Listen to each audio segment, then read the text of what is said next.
Olá, bem-vindos ao podcast da História da Classe Trabalhadora. Este episódio faz parte da nossa série sobre o 25 de Abril e a Revolução Portuguesa de 74 e 75, e é sobre o processo revolucionário que sucedeu o 25 de Abril, mais conhecido como PREC. Caso ainda não tenhas ouvido o primeiro episódio sobre a vida na ditadura, a guerra colonial e a queda do Estado Novo, recomendamos que o faças para que acompanhes cronologicamente a nossa série. Pelo pão que lhes rouba a burguesia, que os explora nos campos e nas fábricas, operários camponeses hão de um dia arrebatar o poder à burguesia, abaixo a exploração, pelo pão de cada dia, pois claro... Aquilo que começou por ser inicialmente um golpe de militares descontentes, tornou-se rapidamente numa revolução popular. No próprio dia 25 de Abril, após o movimento das Forças Armadas ocupar diversos pontos estratégicos da cidade de Lisboa, como a televisão RTP e várias rádios, foi pedido à população que ficasse em casa e não saísse para trabalhar. Como hoje sabemos, aconteceu exatamente o contrário. As pessoas inundaram as ruas, subiram às árvores e aos tanques e festejaram a queda do regime juntamente com os soldados do MFA. Essa presença de milhões de pessoas nas ruas por todo o país demonstrou, por um lado, o amplo apoio popular ao MFA e, por outro, que a classe trabalhadora iria tomar parte ativa na vida política do país daí em diante, iniciando o período revolucionário pelo qual Portugal passaria nos 19 meses seguintes. É importante realçar isto, pois não foi o próprio dia 25 de Abril que nos garantiu muitos dos direitos e liberdades de que hoje gozamos, mas sim o envolvimento e a luta de milhões de trabalhadores portugueses e das ex-colónias no processo revolucionário de 74 e 75. O programa do MFA, anunciado pela Junta de Salvação Nacional a 26 de abril de 74, não definia, por exemplo, a independência das colónias, o fim completo da censura ou a libertação de todos os presos políticos. Previa apenas um relaxamento na repressão e um cessar-fogo com os movimentos de libertação, com vista à criação de uma federação que englobasse todas as ex-colónias sob a liderança de Portugal.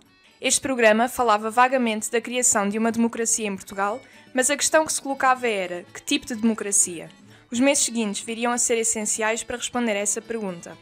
As aranhas andam rico transformado em democrata, as aranhas andam pobres sem saber quem o maltrata, as aranhas andam pobres sem saber quem o maltrata. O fim do Estado Novo não representou um fim de todo o conservadorismo latente na população. A ditadura dependia muito dos seus dogmas e da ordem moral tradicional, e a manutenção desta ordem social exigia a criação de mitos, que muito dificilmente se ultrapassariam mesmo após a queda do regime, que era muito baseado no catolicismo, extremamente opressor para com as mulheres e minorias sexuais, mas também no colonialismo e no racismo. Quanto à integração das mulheres, foi já mencionado no nosso primeiro episódio o que aconteceu na primeira grande manifestação de mulheres após a queda do regime, no dia 13 de janeiro de 1975, onde se pretendia queimar símbolos da opressão das mulheres, como revistas pornográficas e símbolos do casamento, tendo sido interrompida por homens que atacaram as manifestantes, tentando inclusive despê-las na rua. Este atraso e conservadorismo, heranças do Estado Novo, serviram de bloqueio e impediram que se desse uma grande transformação cultural em Portugal, como se deu noutros países europeus nas décadas de 60 a 80, marcados pelo crescimento exponencial da luta feminista e LGBT. Um outro exemplo foi, logo após o 25 de Abril, um grupo organizado conhecido como Movimento de Ação Homossexual Revolucionária, que escreveu um manifesto que reivindicava que a homossexualidade deixasse de ser encarada como uma doença, a inclusão de pessoas homossexuais em movimentos políticos, a possibilidade jurídica de pessoas LGBT denunciarem atos de chantagem, perseguição e extorsão de que eram alvo e, por fim, a liberdade de educação sexual sem discriminação. O manifesto que escreveram saiu nos jornais, o que antecipava já uma mudança nos mídia profundamente transformados pela Revolução. A reação ao manifesto e às manifestações organizadas, ocorridas no dia 13 de maio de 74, não foi a melhor. Galvão de Melo, um general conservador da Junta de Salvação Nacional, disse na televisão que não foi para isto que se fez o 25 de Abril. Reação que era representativa de uma sociedade ainda muito conservadora. Dentro do próprio salazarismo já havia fraturas, como a existência de uma ala liberal que defendia algumas liberdades individuais e políticas e que numa fase inicial se encontrava lado a lado com a classe trabalhadora nos momentos logo após o 25 de Abril, mas como veremos, rapidamente se tornou um agente de resistência à mudança que a classe trabalhadora exigia. Manuel Monteiro, operário, antigo membro da Juventude Operária Católica, fundador e deputado da UDP, União Democrática Popular, e atualmente escritor e alfarrabista, conta-nos um pouco sobre essas fraturas dentro do regime que viriam a dar origem à direita política do pós-25 de Abril. Aqui em Lisboa, a contestação, entretanto, o salazarismo como regime começou a apodrecer por dentro, propriamente por dentro, não é? Muitos setores salazaristas começaram a ver que o salazarismo e o fascismo eram um impedimento ao crescimento do próprio capitalismo. É assim que aparece, inclusivamente, dentro do fascismo, a chamada ala liberal, desfiada pelo Sá Carneiro, pelo Pinto Balsemão, pelo Miller Guerra e outros, que são eleitos, inclusivamente, quando o Marcelo Caetano toma conta do poder para a Assembleia Nacional, mas que exigiam liberdades burguesas, não é? Mas liberdade de imprensa, a libertação dos presos políticos e a negociação com os movimentos de libertação para chegarem a um acordo da constituição de uma confederação para a autonomia, não a independência, não é? Para a autonomia dos países, das colónias africanas portuguesas, o próprio dentro do fascismo. Enquanto isso, por fora, não é? Começaram a existir grandes movimentações. Entretanto, dentro do próprio sistema e no sistema militar, começaram a haver contestações devido às questões cooperativas, não é? Com os problemas dos oficiais do quadro e com os problemas dos oficiais milicianos. Isso deu a origem às primeiras reuniões do MFA. Portanto, começou-se a gerar esses movimentos todos internos. Mas, como eu digo, era uma situação de repressão, porque o Marcelo Caetano, quando o Salazar morreu, prometeu uma abertura. E de início houve uma ligeira abertura. Mas rapidamente o Marcelo viu que aquilo que estava a sair fora do controle e tornou a impor de novo a ditadura pura e dura. Éramos um pequeno país com um grande império. Era o último império que existia. Por paradoxal que parecia, o país mais miserável da Europa era o único que tinha o maior império do mundo, não é? Porque naquela altura já o colonialismo francês, inglês, belga e tudo tinha descolonizado, menos o português.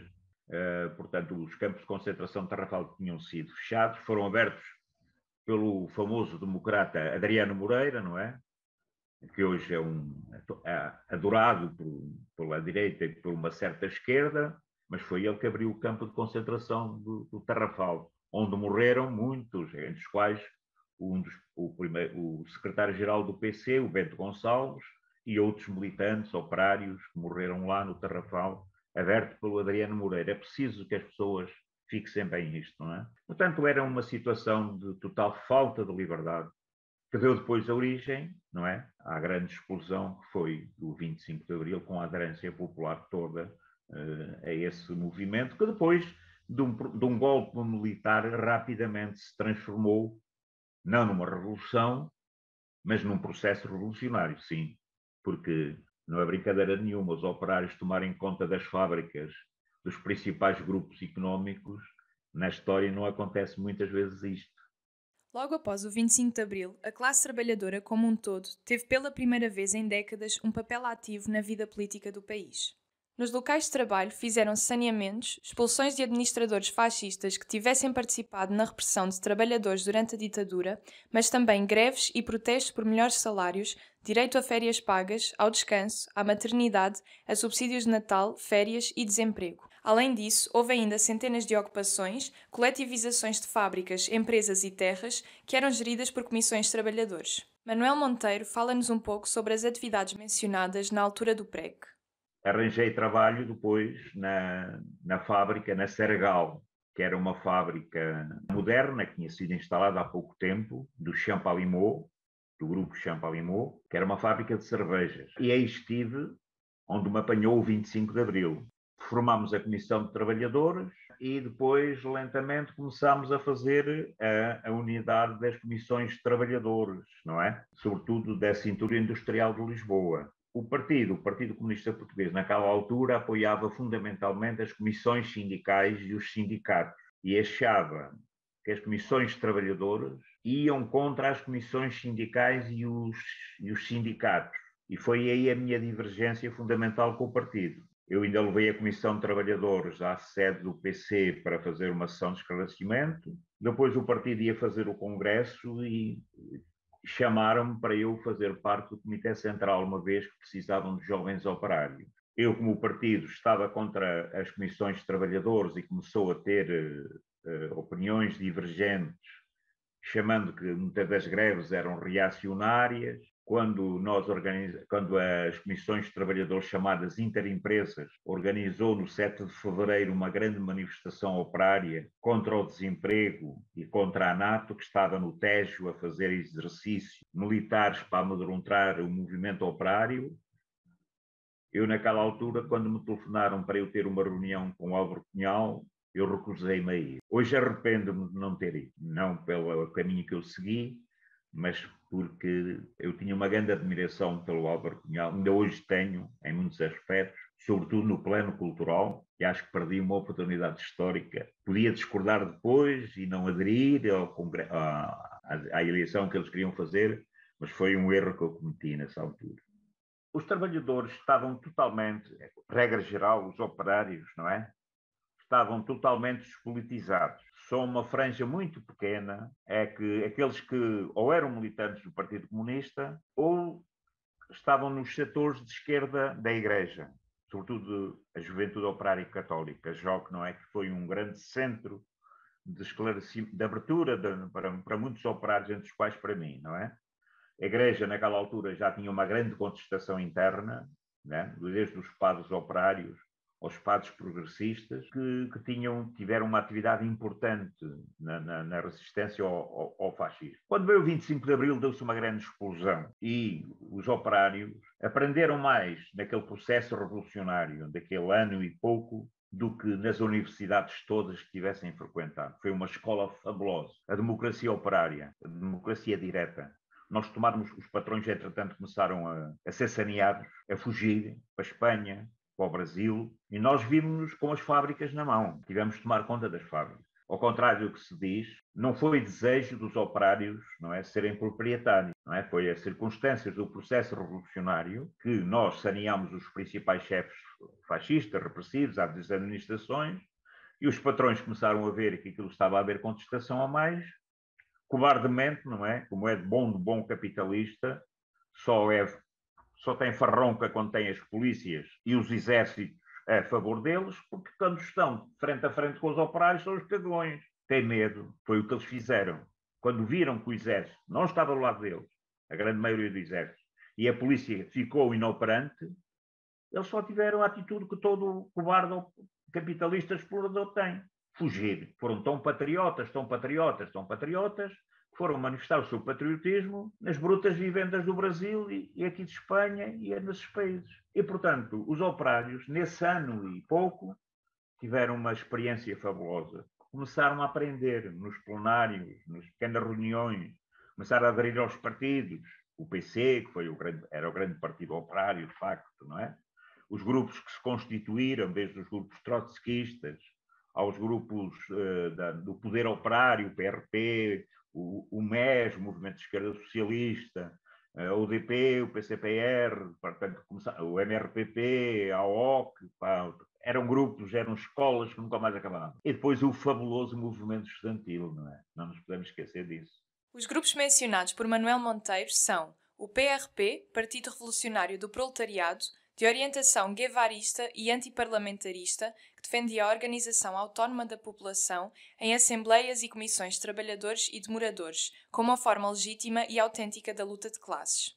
O MES, Movimento de Esquerda Socialista, era uma congregação de católicos progressistas e sindicalistas. A UDP, União Democrática Popular, que seguia uma linha genericamente maoísta e que viria, décadas mais tarde, a ser um dos partidos fundadores do Bloco de Esquerda.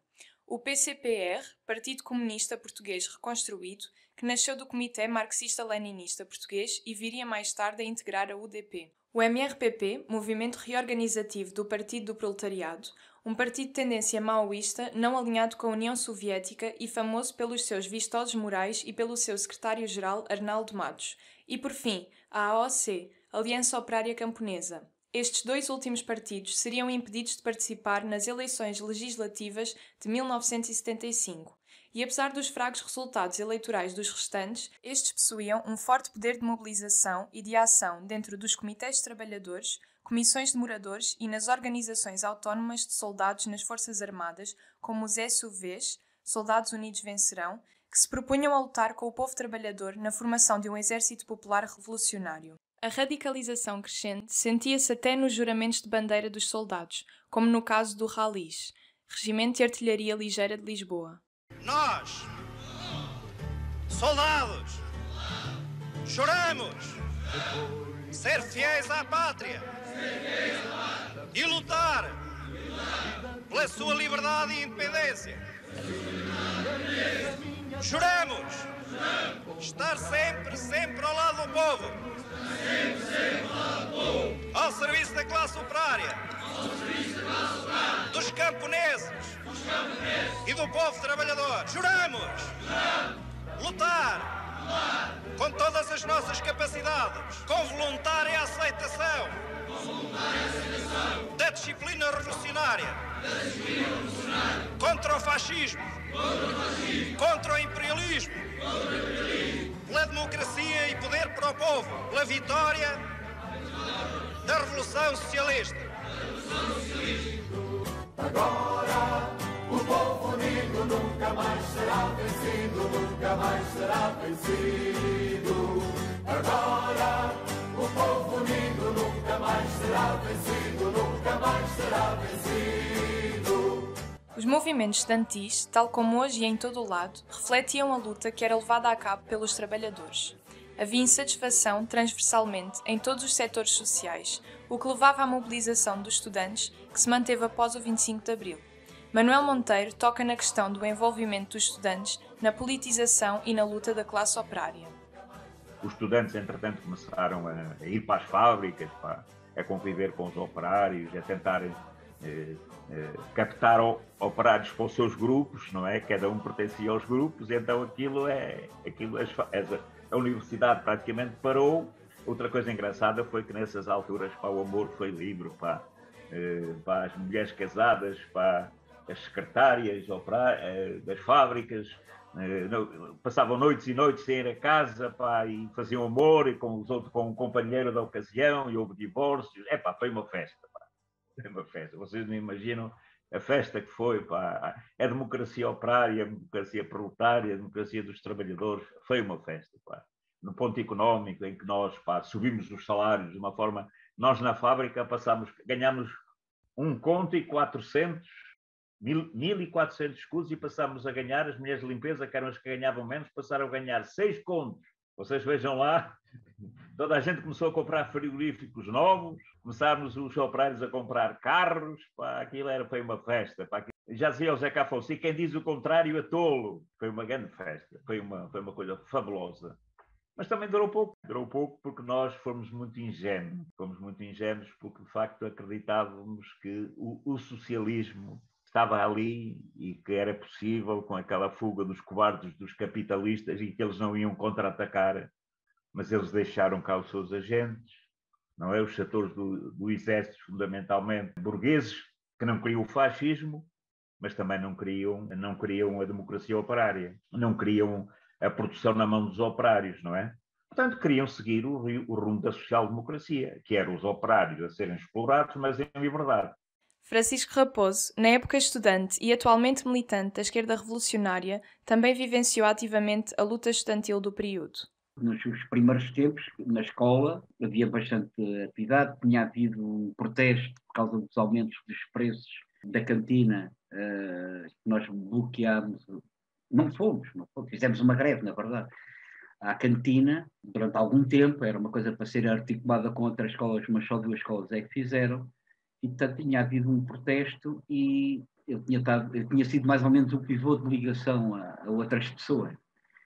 E portanto, por causa disso, granjei uma certa popularidade e pronto, participei nas RGAs, nas assembleias de escola. Fui com um outro colega, que por acaso acabou no CDS, mas fomos delegados da minha escola a uma escola de raparigas, que era a Rainha Dona Leonor, que era muito perto, para convidá-las a participarem na primeira greve estudantil. E foi impressionante, arrepiante para mim, entrar numa escola só de raparigas. e falaram uma assembleia só de raparigas. Eu, se houvesse um buraquinho no chão, era capaz de meter lá e entrar. Mas não acabei por dizer o que tinha a dizer.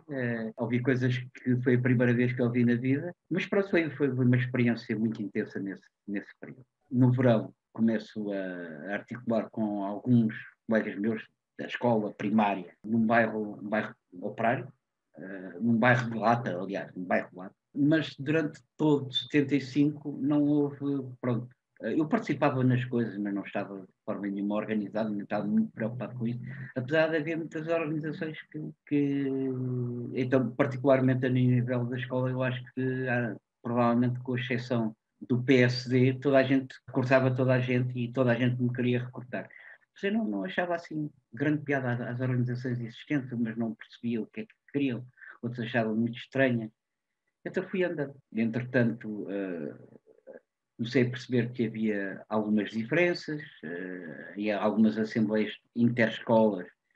Havia uns grupos que usavam um bocado a violência, outros que andavam para ali a empatar, e através de alguns amigos, tinha noutra escola, mesmo ao lado, que era a Dom João de Castro, comecei a conhecer uma coisa que era o Maestro, que era, aliás, um movimento que já vinha antes do 25 de Abril, que era o movimento associativo do ensino secundário do Distrito de Lisboa, que tinha participado na mobilização desse protesto que saiu borrado.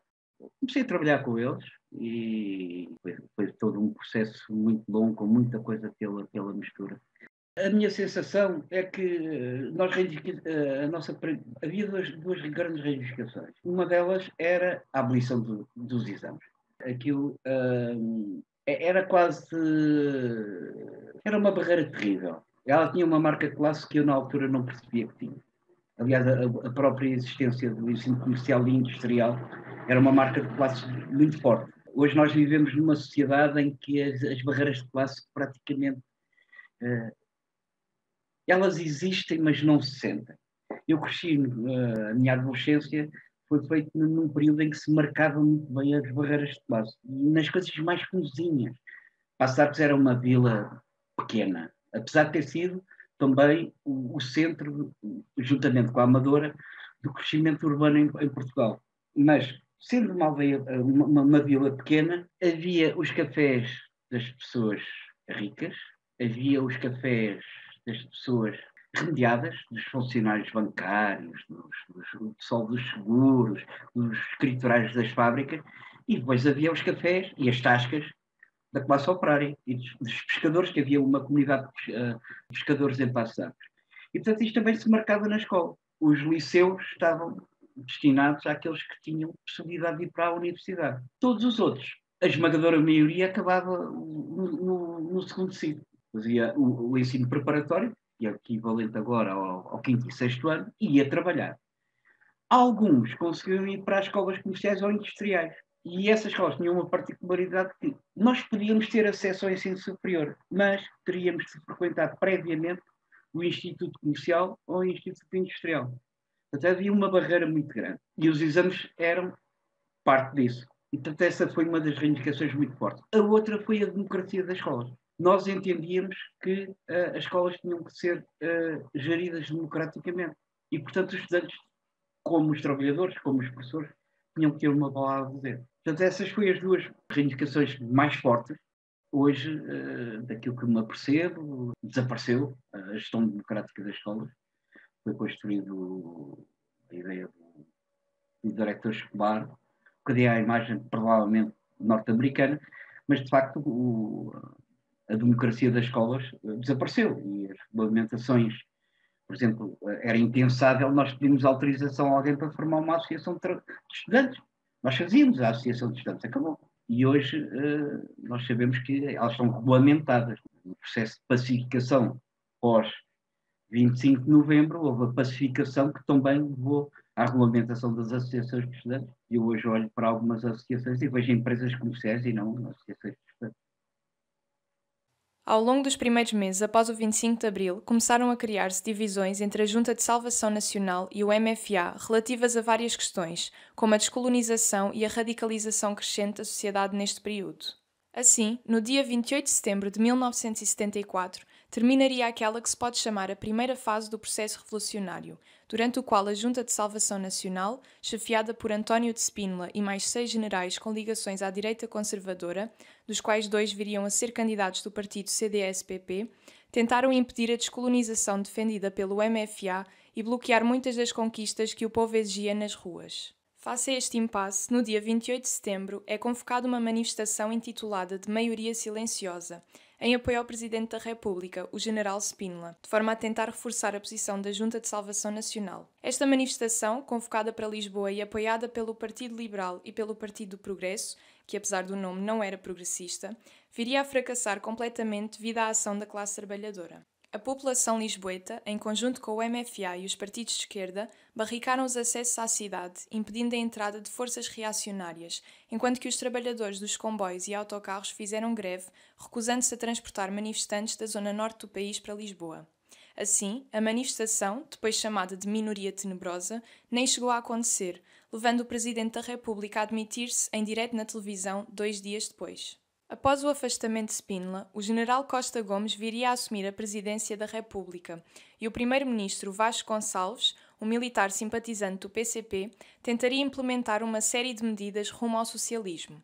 Estas medidas seriam frustradas pela presença de oficiais spinolistas no governo e nas Forças Armadas, ainda que nos campos e nas fábricas os trabalhadores continuassem os saneamentos de fascistas, as greves, protestos, ocupações e coletivizações. Em fevereiro de 75, após meses de impasse, começam a surgir boatos da formação de uma organização de extrema-direita em Espanha, com o intuito de levar a cabo uma contra-revolução em Portugal em março de 75. Ainda durante os preparativos do golpe spinolista, surge outro boato de que iria ocorrer uma matança de Páscoa no dia 12 de março, na qual militares associados ao PCP iriam matar e prender centenas de militares e civis reacionários. Obviamente, não havia qualquer plano ou sequer intenção do PCP de levar a cabo tal iniciativa. No entanto, o boato foi suficiente para fazer Spínola agir, viajando imediatamente para o quartel de Tancos, em Portugal, e iniciando um golpe militar no dia 11 de março, começando por bombardear o Regimento de Artilharia Ligeira 1, próximo do aeroporto de Lisboa, no qual morreu um soldado.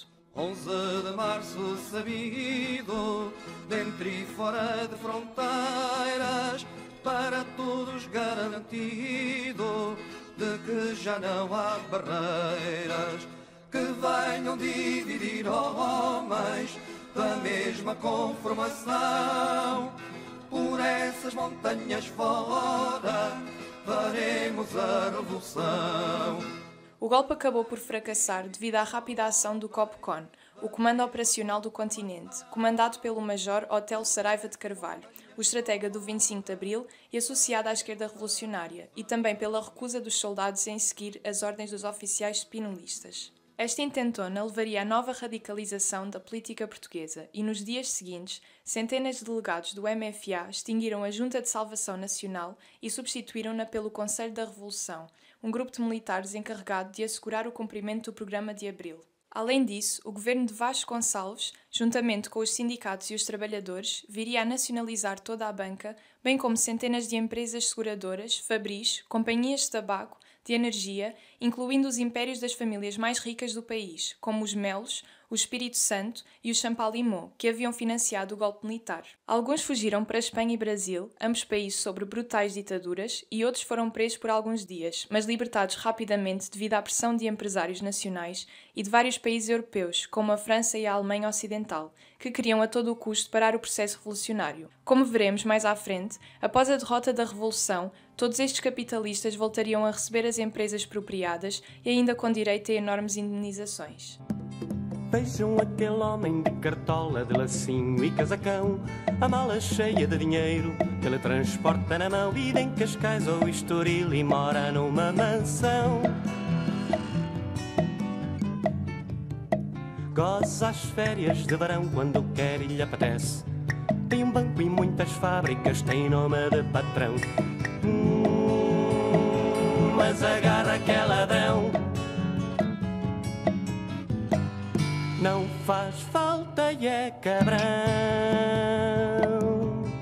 Na época, após o golpe de Estado de Pinochet no Chile em 73, apoiado pelos Estados Unidos, estes mudaram de política externa, passando a financiar partidos de esquerda reformista como forma de parar processos revolucionários, em vez de instaurar brutais ditaduras, como foi feito no Chile. Portugal foi cobaia desta nova política, depois usada também em Espanha e em alguns países da América Latina, com a retórica de que era preciso financiar, passo a citar, democratas contra ditaduras comunistas.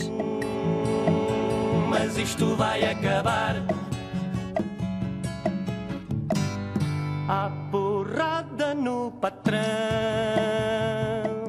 Nesse sentido, os Estados Unidos recusaram-se a apoiar o golpe de Spínola e, em vez disso, segundo Kenneth Maxwell, historiador britânico especialista em história ibérica, a CIA depositava mensalmente entre 2 a 10 milhões de dólares nas contas do Partido Socialista durante todo o período revolucionário. O PPD, atualmente PSD, e o CDS também recebiam fundos, ainda que em menores quantidades e não apenas da CIA, mas também da Alemanha Ocidental, que apostou fortemente em impedir os avanços da Revolução em Portugal, mesmo após os acontecimentos do 11 de março, momento em que muitos analistas americanos, franceses e italianos já davam Portugal como perdido para a Revolução. Os meninos lavadinhos de Deus Nosso Senhor vêm dar-nos papelinhos, falam de paz e amor. São as seitas e seitinhas cujo número não tem fim, mas bem feitas as continhas, donde lhes vem o pilim. Ai, cia, cia, ai, cia, lua, meu amor, se fosse embora da nossa rua por uma hora.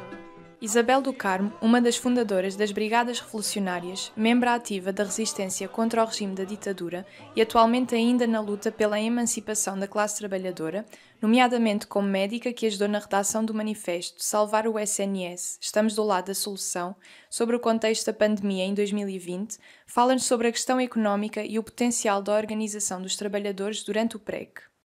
Na altura, aquilo que se sentiu é que o mundo estava a ser virado de pernas para o ar, porque os trabalhadores passaram a poder fazer greve. As primeiras greves foram as greves dos Correios e dos trabalhadores do aeroporto.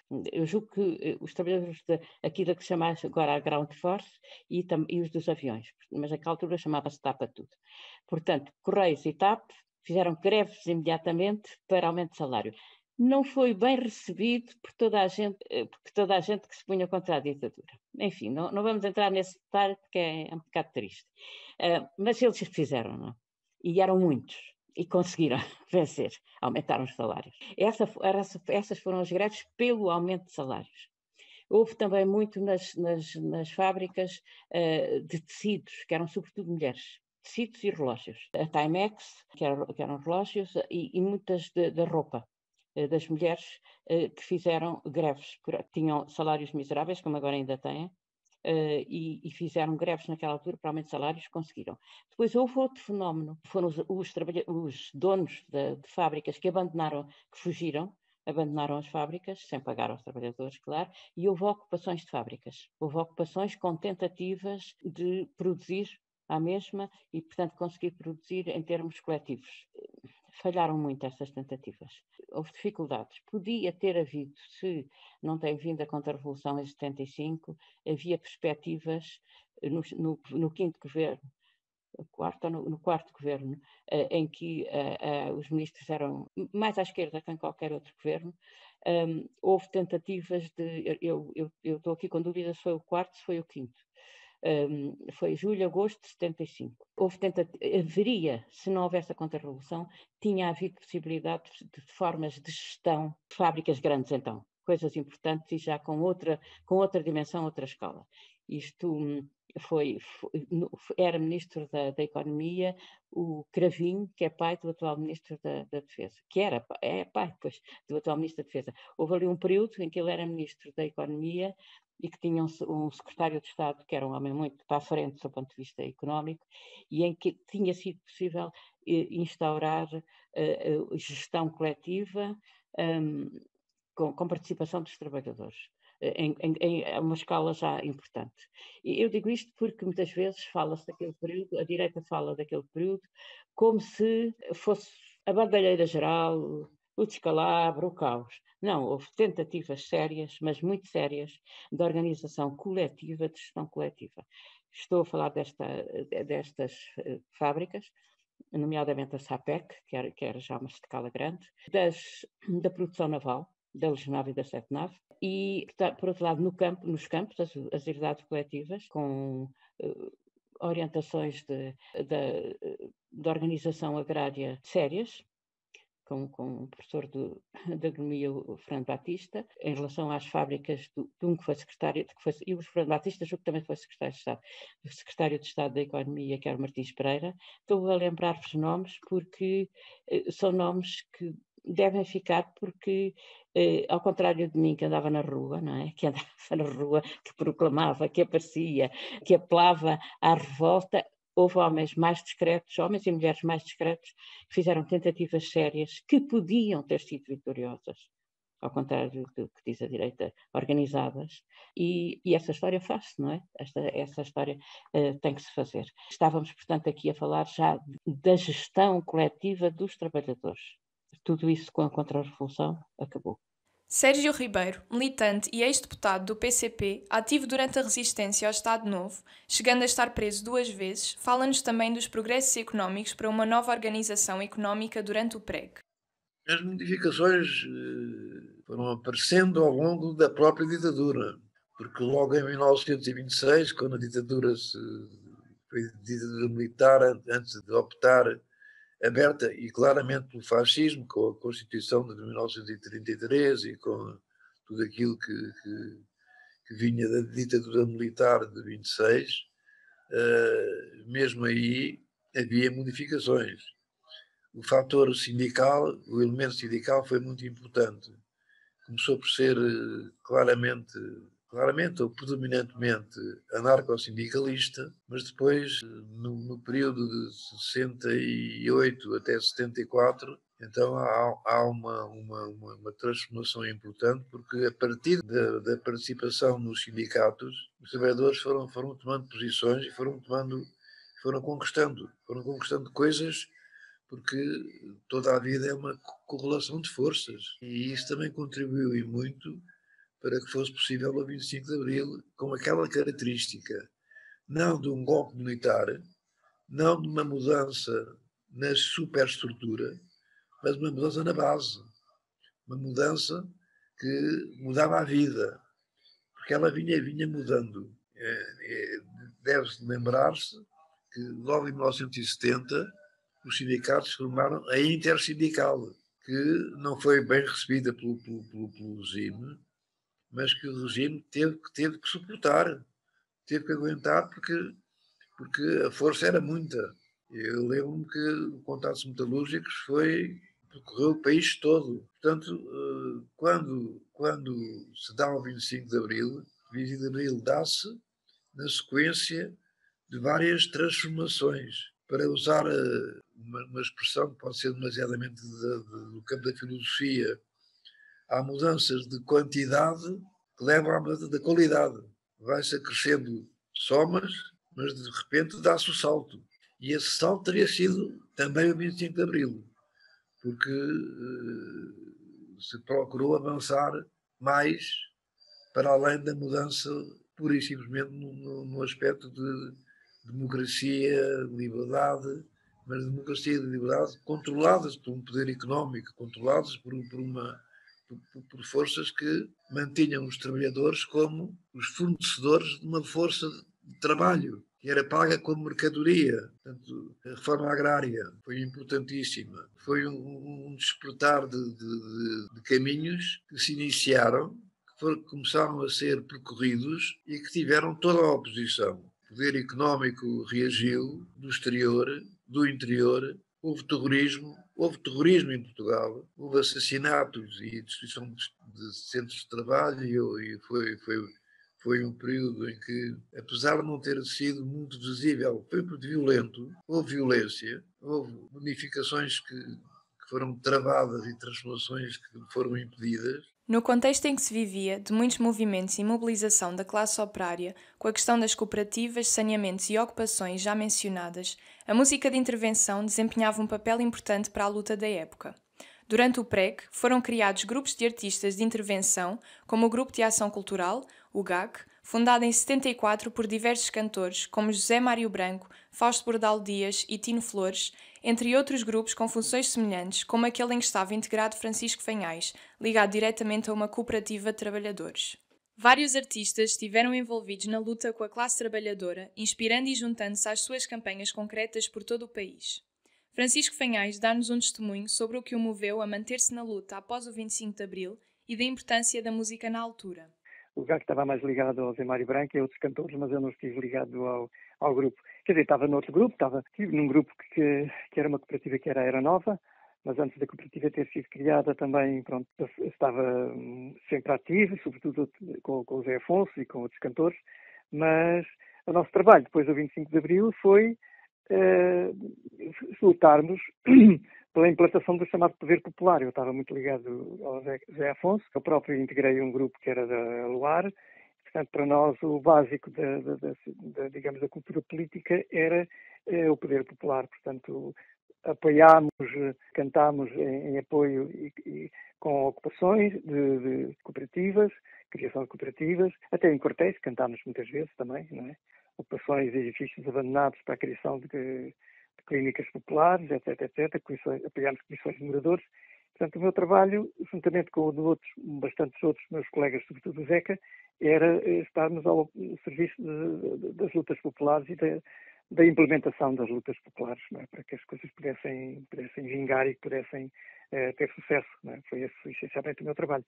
Tanto aqui como no estrangeiro, quer dizer, nós cantámos dezenas de vezes, tanto aqui como fora de Portugal, sobretudo junto à imigração, onde eu tinha vivido quase 3 anos, e, portanto, o nosso trabalho também era, digamos, junto à imigração, alertá-los e de sensibilizá-los para a situação política que estávamos a viver em Portugal, portanto, tentando chamá-los para o lado da democracia, para o lado do desenvolvimento do país. Era esse o nosso objetivo. Em Portugal, notava-se uma grande diferença entre a distribuição das propriedades no norte e no sul do país.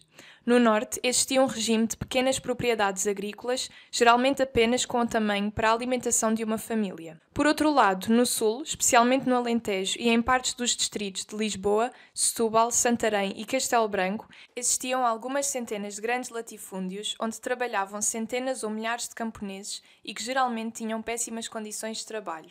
O sul do país foi a última região a conquistar as 8 horas de trabalho diárias após muita luta no ano de 1962. Mesmo assim, na prática, o trabalho de sol a sol continuaria a existir em partes do Alentejo até 74 e por vezes até hoje, como nos casos recentes de tráfico humano de imigrantes para a apanha de fruta. Assim, só entre março e novembro de 75 foram ocupados mais de 1 milhão de hectares de terras e reorganizados em propriedades coletivas dirigidas pelos trabalhadores rurais, conhecidos como UCPs, Unidades Coletivas de Produção.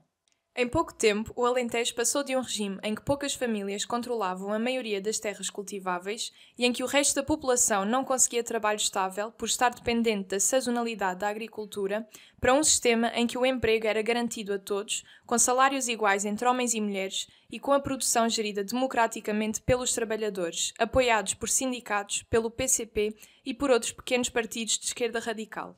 Foi inclusive criada a legislação, em junho de 75, que regulamentava as nacionalizações e expropriações de latifúndios pelos trabalhadores, o que fez aumentar o número de ocupações de herdades pelos trabalhadores agrícolas, distribuídos pelos sindicatos para nelas trabalharem. Tal acontecia sempre que os donos se recusavam a pagar salários ou quando havia evidência ou suspeita séria de sabotagem económica ou gestão danosa dos proprietários. Infelizmente, com o fim do processo revolucionário, a maioria dessas terras voltaria às mãos dos antigos latifundiários, muitas vezes pela força, recorrendo à Guarda Nacional Republicana para expulsar os trabalhadores um a um, como previsto na infame Lei Barreto do primeiro governo constitucional de Mário Soares, que previa a devolução das terras e inclusive a indemnização dos antigos proprietários. Em 1990, dos mais de 1.100.000 hectares coletivizados em 75, apenas 150.000 estavam ainda na posse das unidades coletivas de produção.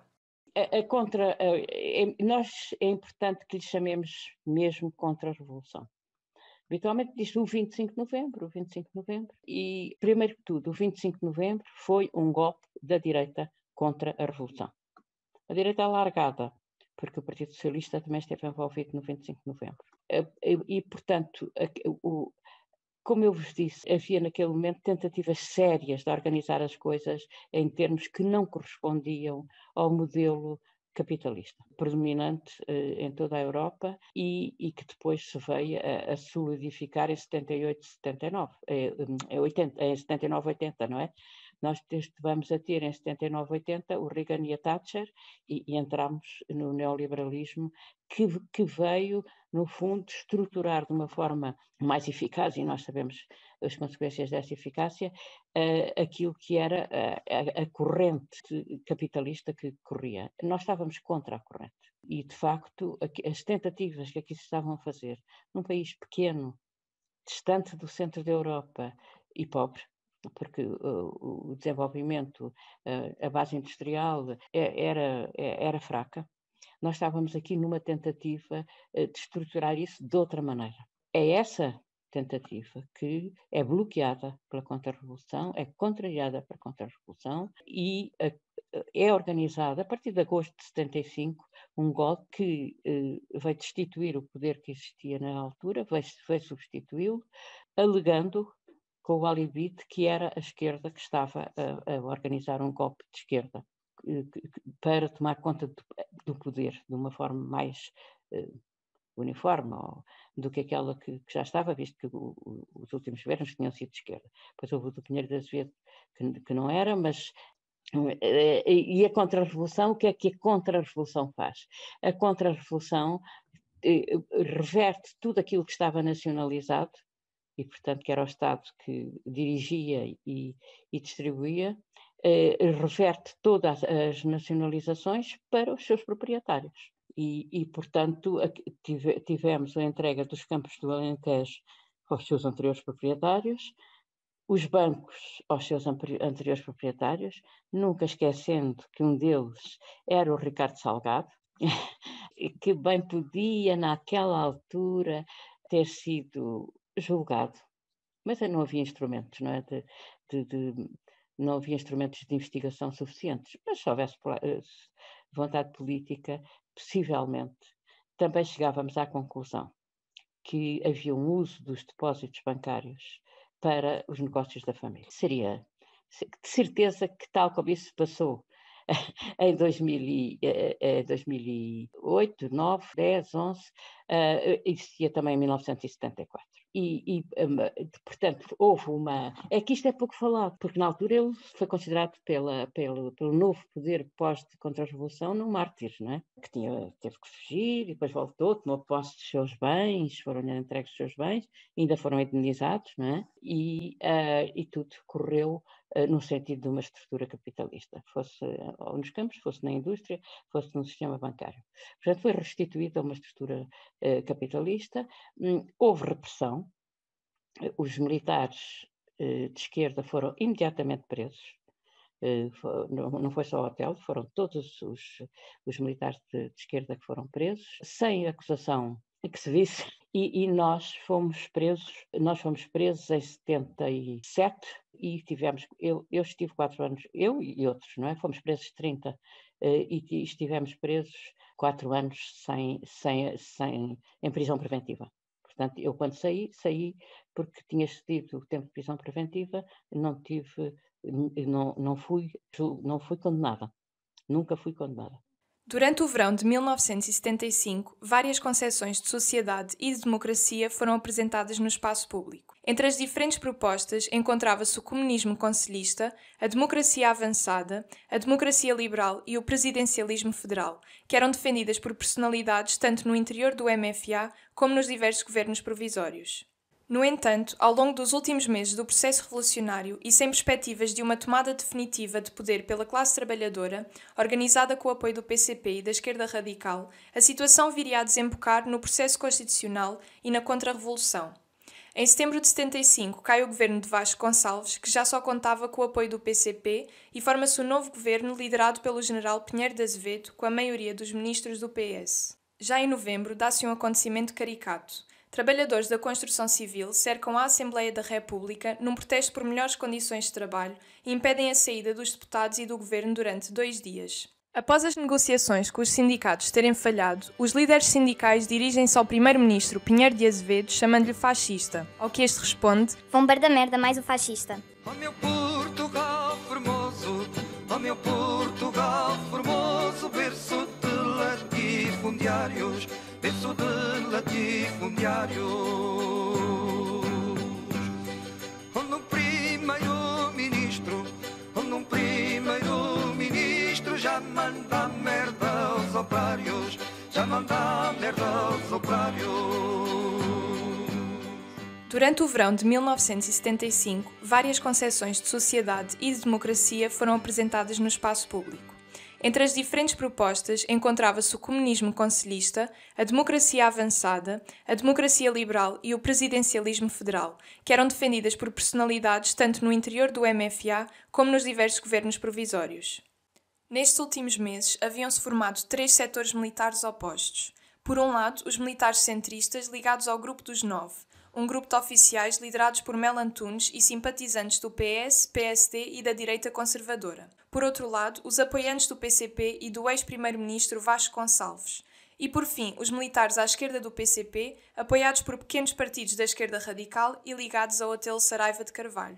Chegamos assim ao dia 21 de novembro de 75, quando oficiais do Grupo dos 9 expulsam Otelo de Carvalho do comando da Região Militar de Lisboa e nos dias seguintes surgem rumores que estes pretendiam dissolver também o COPCON.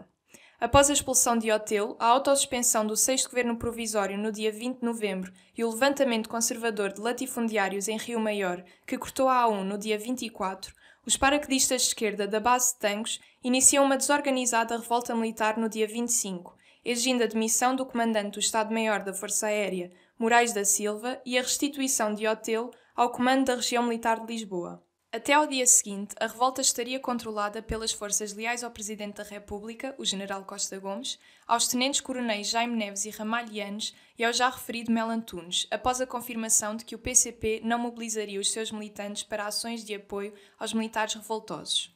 Com a consolidação do contragolpe de direita, centenas de militares e civis de esquerda foram presos, Otelo Saraiva de Carvalho seria demitido de todos os cargos, o COPCON foi extinto no próprio dia e foram proibidos os plenários democráticos dos soldados. Naquela noite fiquei da talaia, da boca amarga ficou Portugal. Carrascos de ontem e de hoje da mesma laia vieram juntos por detrás de um canhão. E há quem fala já em liberdade, a de dizer ou a de irmos e virmos. É bem diferente de uma outra que queremos, que é ter nas mãos aquilo que produzimos. Pois se o cão ainda ferra, nós vamos para a guerra, que é justa de certo.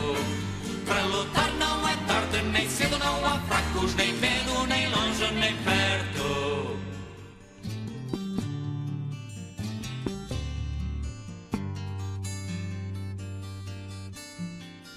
Nacionalizam quem manda é o Estado, mas no poleiro já estão outros mandões.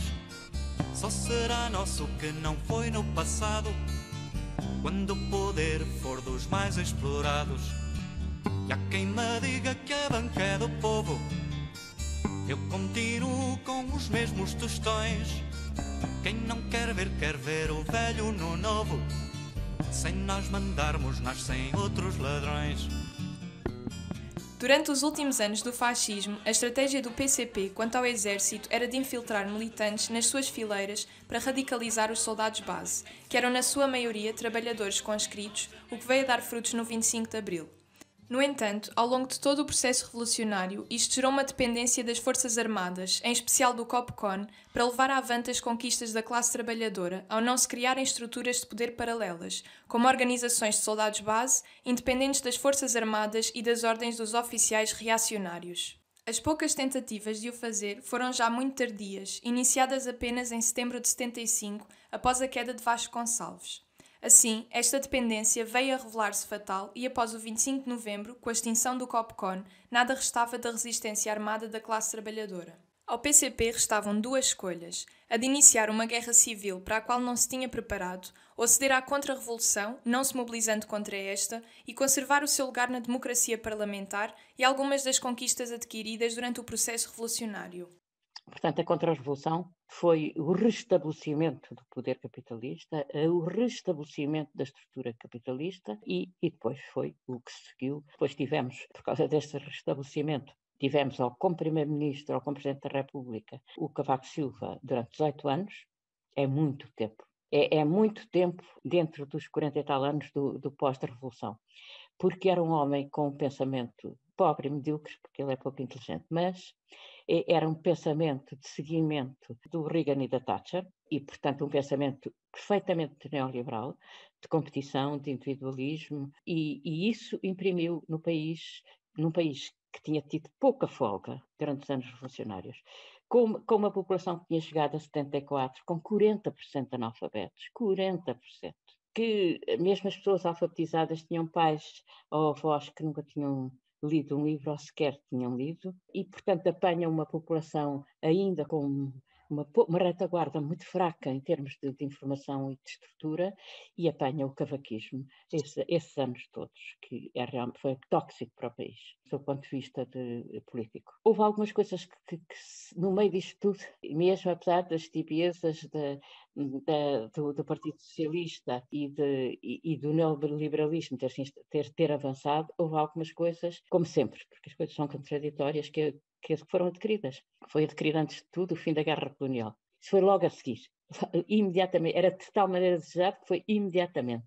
Depois houve duas coisas muito importantes que se mantêm, que foi a educação gratuita e generalizada. Portanto, a instrução gratuita e generalizada foi uma coisa muitíssimo importante. Vai levar tempo a que isto sedimente, do ponto de vista, a que apareçam os netos dos que tiveram a instrução, a iniciar a instrução nessa altura. Isto vai levar tempo a sedimentar, mas foi realmente fantástico.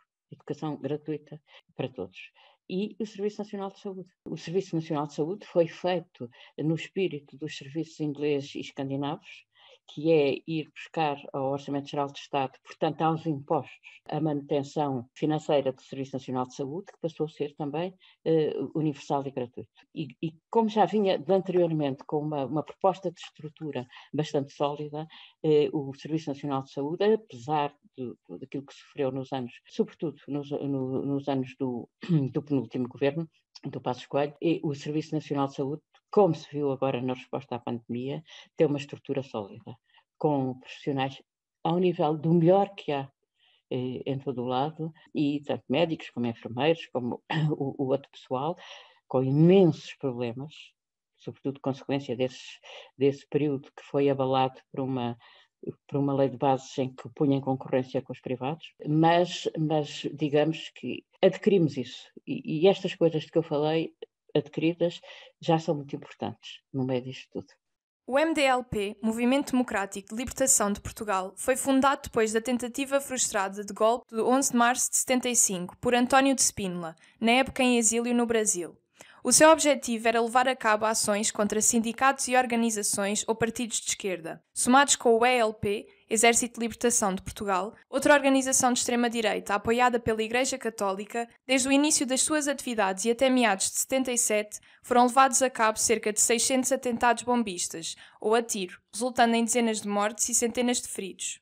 Uma das ações mais conhecidas que vai sendo atribuída ao MDLP foi o atentado que matou o Padre Max, na época candidato a deputado pela UDP, a 2 de abril de 76, através da colocação de materiais explosivos no seu carro, causando a morte também de Maria de Lourdes Ribeiro Correia, uma aluna do padre. Só nos 6 meses seguintes ao 25 de novembro houve mais de 200 ataques bombistas, não só o que vitimou o Padre Max, mas também, por exemplo, à Embaixada de Cuba, no qual morreram 2 diplomatas. Apenas alguns dos envolvidos foram julgados, mas nenhum chegou a ser punido. Os seus membros iam desde a direita mais moderada, do PPD ou PSD, a ex-PIDs e legionários, entre os quais estavam o atual comentador televisivo José Miguel Júdice e o ideólogo do Partido Chega, Diogo Pacheco Amorim. Não são os traidores da confiança popular, nem os sabotadores do que custou a trabalhar. Não são os bombistas e quem lhes está a pagar, nem são os fascistas que querem regressar. Só o povo unido no campo, na cidade, pode dar sentido à nossa liberdade. Só o povo unido no campo, na cidade, pode dar sentido à nossa liberdade. Pensando num panorama político geral, a classe trabalhadora conquistou muitas liberdades políticas e civis que se deveram à sua mobilização nesta época e que em parte duram até hoje. Sérgio Ribeiro fala-nos sobre a dimensão atual destas conquistas. Foi através do voto, através da participação, ainda não esclarecida, ainda não está, que nunca estará, da parte da população, chegou-se a uma Constituição. A Constituição de 2 de abril de 76 é um facto muito importante na nossa vida, porque a Constituição é de onde saem as leis, ou aquilo que as leis têm que corresponder. E essa Constituição foi construída numa Assembleia eleita pelo povo, com todas as forças a votarem nela, mas, de certo modo, porque estava por trás dessa Assembleia o povo, os trabalhadores, e a Constituição foi um passo importantíssimo.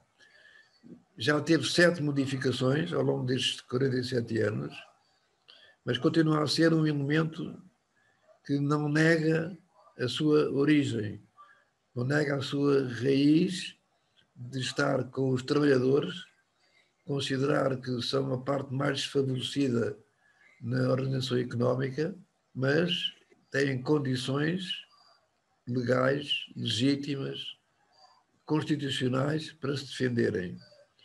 Muitas vezes não é seguida, muitas vezes é agredida, mas ela existe e é um dado muito importante que nós devemos defender com força, porque representa um passo em frente na legislação que nós podemos ter. A nossa atual Constituição acaba por ter um sabor agridoce. Se por um lado consagra muitos dos direitos adquiridos neste período, por outro lado também é um símbolo da derrota da Revolução e da instauração da democracia burguesa em Portugal. Apesar da influência de outras grandes movimentações, como o Maio de 68 e os movimentos de libertação nas ex-colónias, numa fase inicial a Revolução Portuguesa estava quase isolada no panorama internacional. No entanto, logo viriam a estourar processos idênticos noutros países, como na Grécia e na Espanha. Infelizmente, o ditador espanhol Francisco Franco só morreu em novembro de 75, já no final do período revolucionário português. Teria feito um favor a ambos os países se tivesse morrido um pouco mais cedo, como no dia 26 de abril de 74. Dessa forma, ambos os processos, quer em Portugal, quer em Espanha, ter-se-iam influenciado e radicalizado mutuamente, aumentando as chances de sucesso. No contexto atual, é importante termos em conta que o processo revolucionário ficou inacabado. Resta-nos a nós continuar essa luta e fazer o que ainda não foi feito, porque essa é a nossa história, a história da classe trabalhadora.